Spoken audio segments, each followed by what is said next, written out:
नमस्कार मुलांनो, इयत्ता 5वीचा मराठीचा धडा 23 प्रामाणिक इस्त्रीवाला. प्रामाणिक म्हणजे खरे बोलणारा, ओबिडियंट, किंवा हिंदीमध्ये आपण म्हणतो इमानदार. मी शिवानी. आता ही मुलगी स्वतःचा अनुभव सांगते. मी शिवानी 5वीत शिकते. माझे कुटुंब मैंने मेरा परिवार छोटेच आहे. आई, बाबा, भाऊ शिवराज आणि मी. भावाचं नाव काय आहे? शिवराज. आई घरची सगळी कामे स्वतःच करते. आम्ही तिला मदत करतो. एकदा आईने कपडे धुवून वाळत घातले. कपडे वाळल्यानंतर भाऊने त्यांच्या घड्या घालून टेबलावर ठेवली. आता ही प्रामाणिक इस्त्रीवाला ही एक गोष्ट आहे. तो प्रामाणिक इस्त्रीवाल्याला म्हणजे इस्त्रीवाल्याला प्रामाणिक का म्हटले आहे त्याची ही गोष्ट आहे.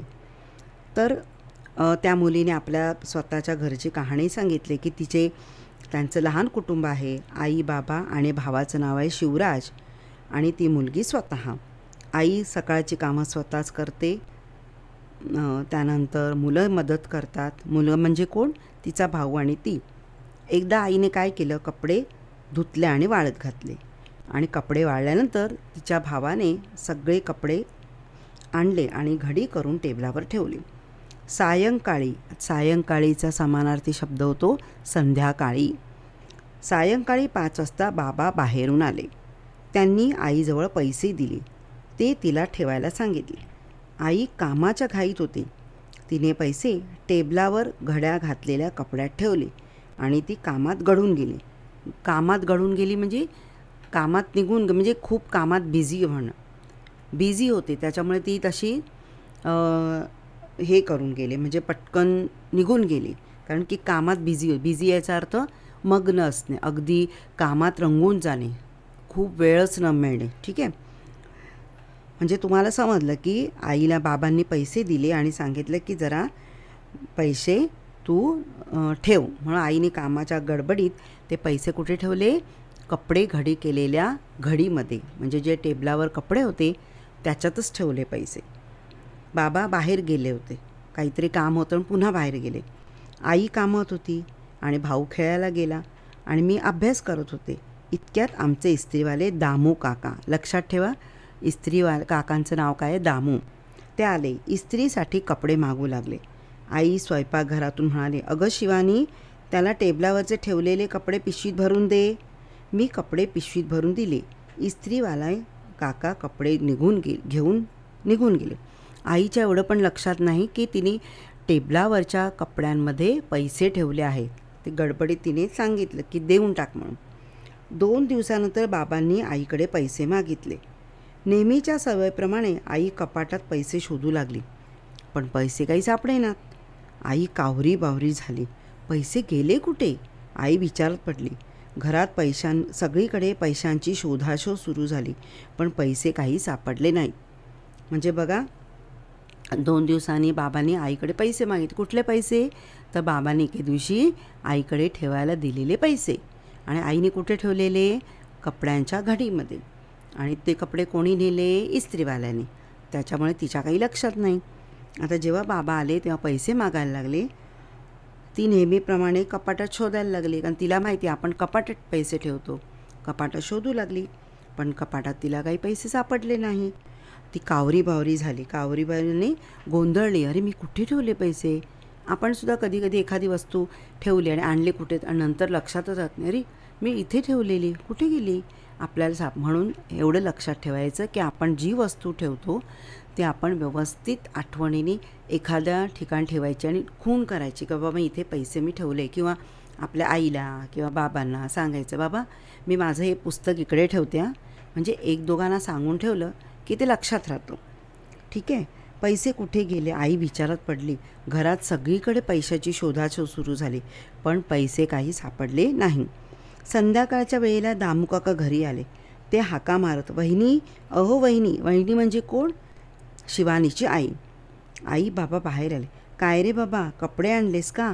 जरा वैतागूनच आईने विचारलं. काय रे, आता कपडे आणले? म्हणजे एक तर ती टेन्शनमध्ये होती ना, पैसे नाही म्हणून ती वैतागून, काय आता कपडे आणलेस की काय, असं विचारायला लागली. दामू काकांनी खिशातून पैसे काढले. अहो वहिनी, तुमचे कपडे मी इस्त्रीला घेतले आणि कपड्यांच्या घड्यांमध्ये हे पैसे सापडले. ते परत करायला आलो. पैसे मोजून घ्या आणि कपडेही घ्या. दामू काका आईच्या हातात पैसे ठेवत म्हणाले. आईने पैसे मोजले. म्हणजे दामू काकाने पैसे जाणले तेव्हा तिच्या लक्षात आलं की पैसे मी कपड्यांच्या घडीमध्ये पैसे गेले आणि तेव्हा तिने पैसे मोजून घेतले. आणि म्हणजे त्या दामू काकानी ते पैसे आईच्या हातात ठेवले. आईने पैसे मोजले. दामू, पैसे बरोबर आहेत. तुझा प्रामाणिकपणा मला आवडला, बाबा म्हणाले. बाबा बक्षीस म्हणून दामू काकांना 100 रुपये देऊ लागले. तेव्हा दामू काका म्हणाले, नको भाऊसाहेब, आम्ही गरीब आहोत पण कष्टाचे कमवून खातो. दामू काका जायला निघाले. आई बाबा त्यांच्या पाठमोऱ्या आकृतीकडे कौतुकाने पाहत राहिले. म्हणजे पैसे आणल्याबरोबर बाबा खुश झाले. त्याचा प्रामाणिकपणा बघून खुश झाले म्हणून त्यांना बक्षीस म्हणून बाबा त्याला 100 रुपये देत होते. पण तो काय म्हणाला, आम्ही गरीब आहोत, आम्ही असे कोणाचे पैसे घेत नाही, तर काय करतो आम्ही जे कष्टाचं मिळतो तेवढंच आम्ही खातो. आणि हे ऐकून त्यांना खूप आनंद झाला. कोणाला? शिवानीच्या बाबांना. आणि तो दामू काका निघून गेला. शिवानीचे आई बाबा त्या दामूकडे पाहतच राहिले. म्हणजे दामूच्या पाठमोऱ्या आकृतीकडे बघतच राहिले. आता तुम्हाला हे लक्षात ठेवायचं आहे, आपण एखादी कुठली वस्तू जिथे ठेवतो तिथे दोघांना सांगून ठेवायचं की मी इथे पेन ठेवलं आहे, माझे एक्झामचं ID कार्ड इथे ठेवलं आहे किंवा माझं शाळेचं ID कार्ड इथे ठेवलं आहे. आई मला बघा, लक्षात ठेवा, मला आठवण, मी कधीतरी विसरतो, असं सांगून ठेवायचं. आणि शाळेचं आय कार्ड किंवा शाळेच्या वस्तू आपण शाळेच्या बॅगेतच ठेवायच्या, कारण आय कार्ड तुम्हाला नेहमी लागतं, बरोबर. शाळेच्या ज्या गोष्टी असतात आपण शाळेच्या बॅगेतच ठेवायच्या. ओके. आता या खालील काही प्रश्न आहेत, तर हे तुम्ही पुस्तकातनं बघून किंवा या पुस्तकांना बघून लिहिणारच आहात, पण मी काही इतर प्रश्न लिहिले ते दाखवते तुम्हाला. एका वाक्यात उत्तरे लिहा. शिवानी कोणत्या इयत्तेत आहे? शिवानीचे बाबा किती वाजता घरी आले? बाबांनी दिलेले पैसे आईने कुठे ठेवले? कपडेवाल्याचे म्हणजेच इस्त्रीवाल्याचे नाव काय? हरवलेले पैसे कुठे मिळाले? आई कावरी भावरी काय झाली? दामूने कोणता प्रामाणिकपणा दाखवला? दामूने शिवानीच्या बाबांकडून बक्षीस का नाही घेतले? हे 2-3 वाक्यात आणि हे एका वाक्यात आहे. शब्दाचा अर्थ सांगून वाक्यात उपयोग करा. वैतागणे, कामात गडणे, प्रामाणिकपणा, कौतुक. लिंग बदला म्हणजे आपण जेंडर म्हणतो ज्याला इंग्लिशमध्ये, जेंडर चेंज करणे. आई, भाऊ, इस्त्रीवाली, काका. वचन बदला म्हणजे इंग्लिशमध्ये जसं सिंग्युलर प्लुरल असतं त्याप्रमाणे. प्रश्न एवढेच आहेत.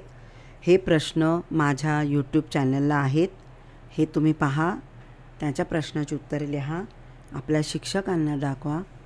ठीक आहे. आणि या पुस्तकातले प्रश्न देखील लिहा आणि शिक्षकांना दाखवा आणि याचा नीट अभ्यास करा. ठीक आहे. व्हिडिओ जर तुम्हाला आवडला असेल तर लाईक करा, शेअर करा, सबस्क्राईब करा आणि काही क्वेरीज असतील, काही धड्यांमध्ये अडचणी असतील तर कमेंट्स करा. थँक्यू.